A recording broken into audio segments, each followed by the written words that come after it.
గ్రామ పంచాయతీలకు ఇవ్వాల్సిన నిధులను వెంటనే విడుదల చేయాలని, పారిశుద్ధ కార్మికులకు బకాయి ఉన్నటువంటి గత 7-8 నెలల నుంచి బకాయి ఉన్నటువంటి వేతనాలు వెంటనే చెల్లించాలని, ప్రభుత్వం ఇచ్చినటువంటి వర్క్ ఆర్డర్ల ప్రకారం పనిచేసి బిల్లులు పెండింగ్లో ఉన్నటువంటి గ్రామ సర్పంచుల బిల్లుల్ని వెంటనే విడుదల చేయాలని చెప్పి బీజేపీ డిమాండ్ చేస్తూ ఉన్నది.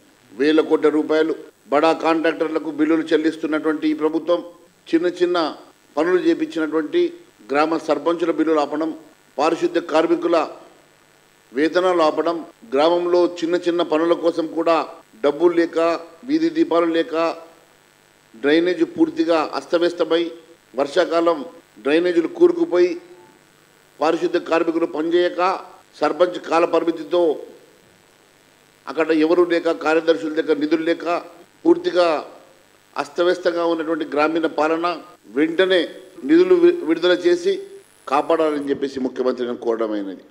ఈరోజు ఈ రాష్ట్రంలో పాలన అటకెక్కింది.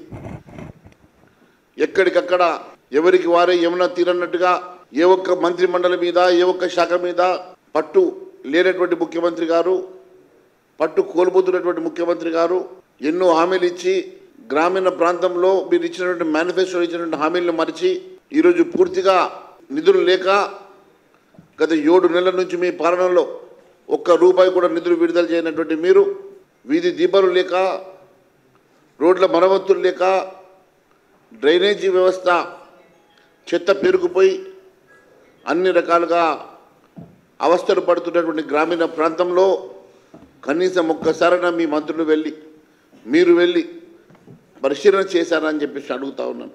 ఈరోజు ఏ బీఆర్ఎస్ పాలనలో అయితే అస్తవ్యస్తంగా ఉన్నదని చెప్పి మేము వచ్చి ఏదో చేస్తామని చెప్పి మీరు మేనిఫెస్టోలో హామీలు ఇచ్చేసి ఈరోజు పెనంలోకి వెళ్ళి పోయలబడ్డ రీతిలో ఈరోజు ఇంకా దారుణంగా తయారైన సంగతి నేను గుర్తు చేస్తూ ఉన్నాను. ప్రత్యేకంగా 9,500 రూపాయలు వేతనం ఇచ్చేటువంటి పారిశుద్ధ కార్మికులకు కూడా మీరు గత 7-8 నెలల నుంచి జీతాలు ఇవ్వకుంటే ఇల్లు నడవక వారి కుటుంబం కూలీలు పనిచేసుకునేటువంటి దుస్థితి ఏర్పడ్డది. గ్రామ సర్పంచ్, గ్రామ కార్యదర్శులు కూడా అవుట్సోర్సింగ్లో పనిచేసేటువంటి వారు వల్ల పర్మనెంట్గా ఉన్నవారు తక్కువ, వారి జీతాలు కూడా మీరు ఇవ్వడం లేదు. చాలా గ్రామీణ ప్రాంతాల్లో, చిన్న చిన్న గ్రామాల్లో రెవెన్యూ లేక, అసలే నిధులు లేక జేబుల నుంచి కూడా ఖర్చు పెట్టుకొని ఆ కార్యదర్శులు, అప్పుడు ఉన్నటువంటి సర్పంచులు పనిచేస్తే వారికి కూడా రీఎంబర్స్మెంట్ లేక వారు ఇబ్బంది పడుతున్న సంగతి నేను ఒక్కసారి గుర్తు చేస్తూ ఉన్నాను.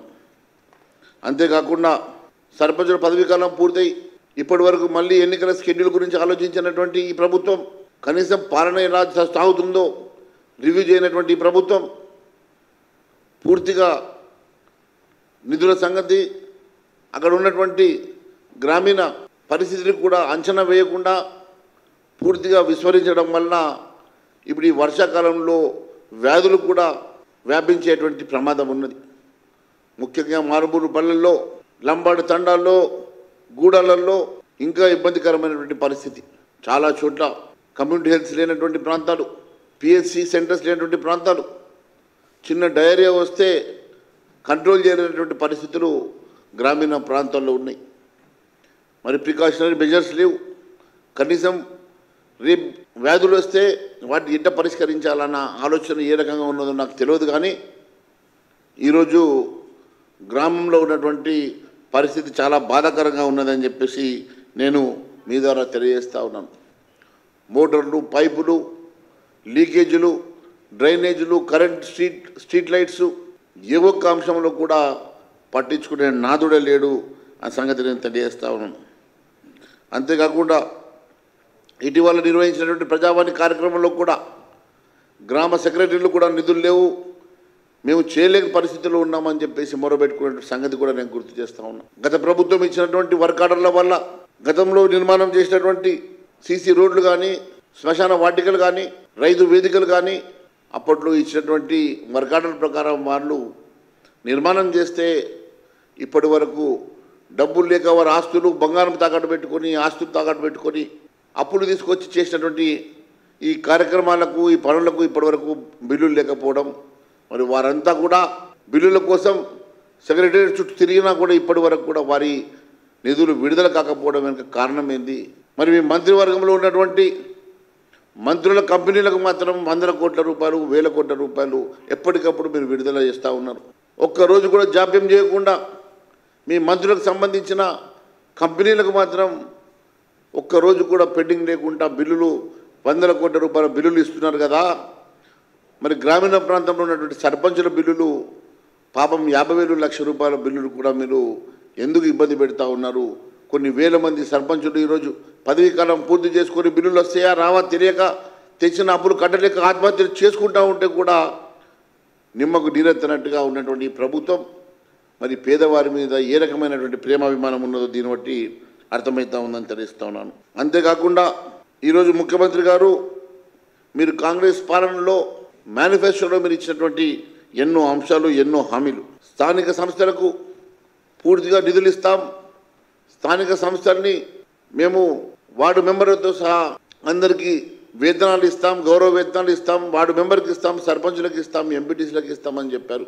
మాజీ ఎంపీటీసీలకు కూడా వేతనాలు ఇస్తామని చెప్పినటువంటి మీరు వేతనాలు పక్కన పెట్టండి, కనీసం నిత్యావసర కార్యక్రమాలకు కూడా మీరు కనీసము నిధులు సమకూర్చలేని పరిస్థితిలో ఈరోజు ఈ ప్రభుత్వం ఉన్నదంటే ఇంతకన్నా దారుణం ఇంకోటి లేదు అని చెప్పి తెలియజేస్తూ ఉన్నాను.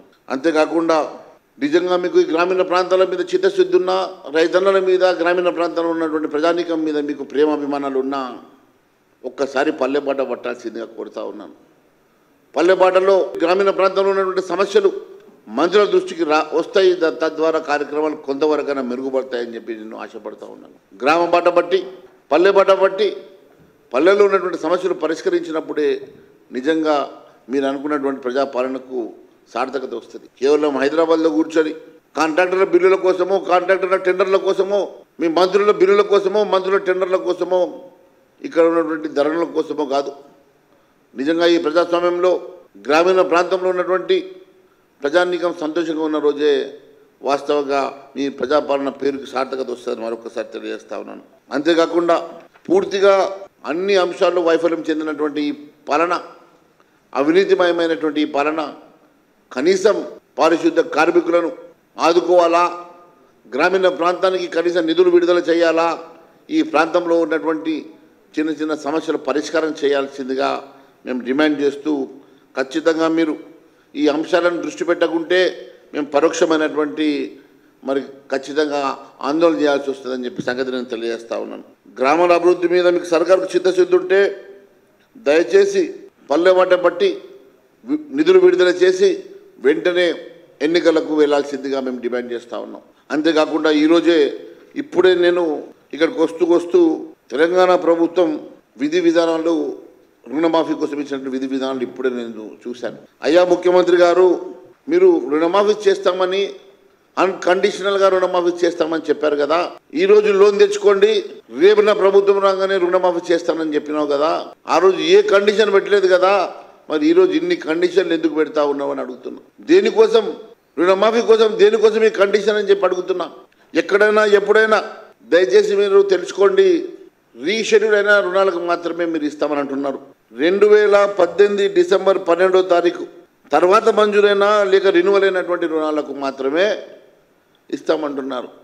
కానీ బ్యాంకుల్లో చాలా చోట్ల డబ్బు రికవరీ అయినట్లు మళ్ళీ వారికి లోన్ ఇచ్చినట్టుగానే బ్యాంకర్స్ రాసుకుంటారు. ఎందుకంటే లోన్ రికవరీ, లోన్ అడ్వాన్స్ చూపించుకోవడానికి బ్యాంకర్లు వారి ప్రమోషన్ల కోసమో లేకుంటే వారి క్రెడిట్ కోసమో ప్రతి గ్రామంలో లోన్ రికవరీ చేసుకున్నట్టుగా, తర్వాత లోన్ మళ్ళీ కొత్తగా ఇచ్చినట్టుగా పుస్తకాలు రాసుకుంటారు. రైతు కట్టడు. రైతు కట్టకపోయినా రైతు పుస్తకాలలో చాలా బ్యాంకుల్లో వాళ్ళు రికవరీ జరిగినట్లు, మళ్ళీ రీషెడ్యూల్ అయినట్టు, రీపేమెంట్, రీలోన్ ఇచ్చినట్టుగా, కొత్త అడ్వాన్స్ ఇచ్చినట్టుగా రాసుకుంటారు. మరి అటువంటి వాటి సంగతి మరి మీరు వర్తించదని చెప్పడం ఎంతవరకు సమంజసమని అడుగుతున్నా. బ్యాంకర్ చేసిన తప్పిదానికి ఒక ఇల్లిటరేట్ రైతు కేవలం ఏమి తెలియకుండా సంతకం పెట్టి రెన్యువల్ అని చెప్పేసి పిలిపించి రెన్యువల్ పేరు మీద సంతకాలు పెట్టి, మరి బ్యాంకర్ చేసినటువంటి తప్పిదాలకు రైతు ఎందుకు బాధ్యుడవుతాడు, దేనికోసం ఈ కండిషన్ పెట్టేసి అలాంటి రైతులకు మీరు రుణమాఫీ వర్తింపజేస్తలేరో చెప్పాల్సిన అవసరం ఉన్నది. రెండవది, 5 ఎకరాల కన్నా తక్కువ ఉన్నా కూడా ఆర్టీసీలో డ్రైవర్ పనో కండక్టర్ పనో లేక ఎక్కడో అటెండర్ పనో చేసే వాళ్ళకు కూడా గ్రామీణ ప్రాంతాల్లో తెల్ల రేషన్ కార్డు ఉండదు. వాళ్ళ కుటుంబంలో వాళ్ళ అన్నకు ఉద్యోగం ఉంటే తమ్ముడు కుటుంబానికి ఎందుకు వర్తింపజేస్తారు? ఎందుకంటే మీరు కొత్త రేషన్ కార్డులు ఇవ్వలేదు. కొత్త రేషన్ కార్డు ఇవ్వనప్పుడు తండ్రి పేరు మీద ఉన్న రేషన్ కార్డు తోటి వాళ్ళ ఇంట్లో ఒక ఎంప్లాయీ ఉండని చెప్పి ఆ రేషన్ కార్డుని వైట్ రేషన్ కార్డు తీసేస్తే తమ్ముడు ఏం తప్పు చేసిండు? తమ్ముడు రేషన్ కార్డుకి ఎందుకు వర్తింపజేస్తున్నారు? ఎందుకంటే కొత్తగా మీరు రేషన్ కార్డులు ఇవ్వలేదు, అదే రేషన్ కార్డు వర్తింపజేస్తున్నారు. మరి దీనికి రేషన్ కార్డు అనే కండిషన్ పెట్టి ఎంతమంది రైతుల ఈ డిస్ట్రిక్ట్ ఎగగొట్టేటువంటి ప్రయత్నం చేస్తున్నారో దీనివల్ల మీ రుణమాఫీకి సార్థకత లేకుండా పోయింది. మూడవది, రైతు కుటుంబం నిర్ణయించడానికి పౌర సరఫరా శాఖ వారు నిర్వహించే ఆహార భద్రత కార్డు డేటాబేస్ ప్రణాళిక ఉంటుంది. కాబట్టి కుటుంబంలో ఇటువంటి యజమాని జీవిత భాగస్వామి పిల్లలు మొన్న వారు ఉంటారు. మరి కొత్త రేషన్ కార్డు ఇవ్వనప్పుడు అన్నదమ్ములు భూములు పంచుకుంటారు. భూములు పంచుకొని వేరబడ్డ తర్వాత కూడా వారికి రేషన్ కార్డు రాకుంటే ఈ రేషన్ కార్డు ద్వారా వీరు నష్టపోతున్నారు కదా, మరి వీరి సంగతి ఏంది అని చెప్పి అడుగుతున్నాం. దీనికి రేషన్ కార్డు పరిమితి ఎందుకు అని అడుగుతున్నాం. కుటుంబం పరిమితిగా తీసుకోండి. కుటుంబం అనేదాన్ని పరమావధిగా తీసుకోవాలి మీరు. ఆ గ్రామంలో 3 కుటుంబాలు ఉన్న ఒక రేషన్ కార్డు ఉన్నటువంటి సందర్భాలు ఉన్నాయి. ఆ 3 కుటుంబాలు కలిపి ఒకటే రేషన్ కార్డు ఉంటే మీరు ఒకటే రేషన్ కార్డుకి వర్తింపజేస్తామంటే దానివల్ల మిగిలిన కుటుంబ సభ్యులు నష్టపోతున్నారు. అదే మాదిరి కుటుంబంలో 4 అన్నదమ్ములు ఉన్నప్పుడు ఒకరికి ఉద్యోగం ఉంటే ఆ రేషన్ కార్డు తీసి తెల్ల రేషన్ కార్డు తీసేస్తే ఆ కుటుంబం నష్టపోతుంది. మీరు రేషన్ కార్డు దాంట్లో మన తెల్ల రేషన్ కార్డు మాత్రమే అని అనడం వల్ల రైతాంగానికి నష్టం జరుగుతున్న సంగతి తెలియజేస్తా ఉన్నాను. రిన్యువల్ రీషెడ్యూల్డ్ రిన్యువల్ అని చెప్పి మీరు ఏదైతే వాడుతున్నారో రీషెడ్యూల్ అనేది గ్రామీణ ప్రాంతంలో అది వర్తించదు. ఎందుకంటే చాలా బ్యాంకుల్లో రీషెడ్యూల్ జరగకుండా వాళ్ళను లోన్ కట్టినట్టుగా కొత్త అడ్వాన్స్ ఇచ్చినట్టుగానో రిన్యువల్ చేసినట్టుగానో బ్యాంకర్లు చేసేటువంటి ప్రక్రియలో రైతులు నష్టపోతూ ఉన్నారు. దయచేసి కండిషన్స్ పెట్టవద్దని చెప్పి మేము డిమాండ్ చేస్తూ ఉన్నాం. ఇలాంటి కండిషన్ మీకు నిజంగా రుణమాఫీ చేయాలని చిత్తశుద్ధి ఉంటే మీరు ఏదైతే అన్కండిషనల్ రుణమాఫీ గతంలో మీరు చెప్పారు ఆ అన్కండిషనల్ రుణమాఫీయే ఉండాలి తప్ప ఈ కండిషన్స్ పెట్టేసి పేద రైతాంగానికి మీరు అన్యాయం చేయడం ఇది సమంజసం కాదు అంటున్నాను. అంతేకాకుండా స్వల్పకాలిక పంట రుణాలు అంటే కమర్షియల్ క్రాప్స్కి వర్తించవనా లేకుంటే దీర్ఘకాలికంగా తీసుకున్నటువంటి రుణాలకు వర్తించవనా చెప్పే కండిషన్ కూడా ఇది రైతాంగాన్ని నష్టపరిచే కండిషన్గా మేము భావిస్తూ ఉన్నాం. ఎట్టి పరిస్థితుల్లో ఇలాంటి రుణమాఫీ మీరు చేసి కూడా రైతులకు ఉపయోగపడే రుణమాఫీ అది దేనికోసం అని చెప్పి అడుగుతూ ఉన్నాం. మీకు నిజంగా చిత్తశుద్ధి ఉండి రైతాంగానికి రుణమాఫీ చేస్తున్నాను అని చెప్పుకోవాలన్న మీకు చిత్తశుద్ధి ఉంటే ఈ కండిషన్స్ తీసేసి అన్కండిషనల్గా మీరు ఇచ్చిన ఆ రోజు ఒప్పుకునే దాని ప్రకారం మేము మేనిఫెస్టో ప్రకారం రుణమాఫీ పెట్టాల్సిందిగా కోరుకుంటూ ధన్యవాదాలు తెలియజేస్తున్నాను. ముఖ్యంగా గౌరవ ముఖ్యమంత్రి గారు ఎట్టి పరిస్థితుల్లో కూడా మీకు రాసేటువంటి బహిరంగ లేఖలో గ్రామీణ ప్రాంతం మీద చిత్తశుద్ధి ఉన్నా రైతాంగం మీద చిత్తశుద్ధి ఉన్నా ఈ రుణమాఫీ చేయాలన్న చెప్పి ఆకాంక్ష మీకు నిజంగా కూడా గట్టిగా ఉన్నా దీని మీద మళ్ళొకసారి ఆలోచన చేసి నిర్ణయం తీసుకోవాల్సిందిగా కోరుకుంటూ ధన్యవాదాలు తెలియజేస్తున్నాను.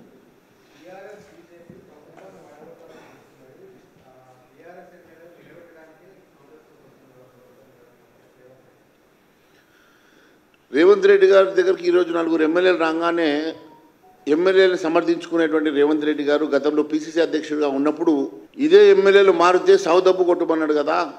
మళ్ళీ ఈరోజు వచ్చేసరికి ఎమ్మెల్యేలు ఆయన దగ్గరకు వస్తే మీరు కూలగొడతారు కాబట్టి నా దగ్గరకు వస్తున్నారు, ఈ ప్రజాస్వామ్యాన్ని కూల్చి ఆపడానికి వస్తున్నారు అని చెప్తున్నారు కదా.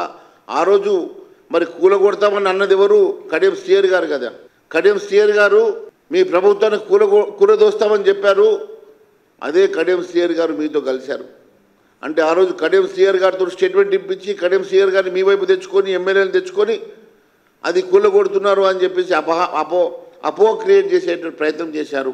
ఈ అపవాదను మరి వారి మీదకి నెట్టి ఎవరి మీద కూడా నెట్టి కూలగొడుతున్నారు కాబట్టి నేను తెచ్చుకుంటున్నా అంటున్నారు. ఎన్ని రకాలుగా నిజంగా మీకు తెచ్చుకోవాలనుకుంటే రాజీనామా చేయించి బై ఎలక్షన్కి రండి. నిజంగా ఎమ్మెల్యేలు తెచ్చుకోవాలన్నా, ఒకవేళ మీ ప్రభుత్వంని ప్రత్యర్థులు కూలగొడుతున్నారని చెప్పేసి నీకు నిజంగా మీకు ఆలోచన ఉంటే వారితో రాజీనామా చేయించండి.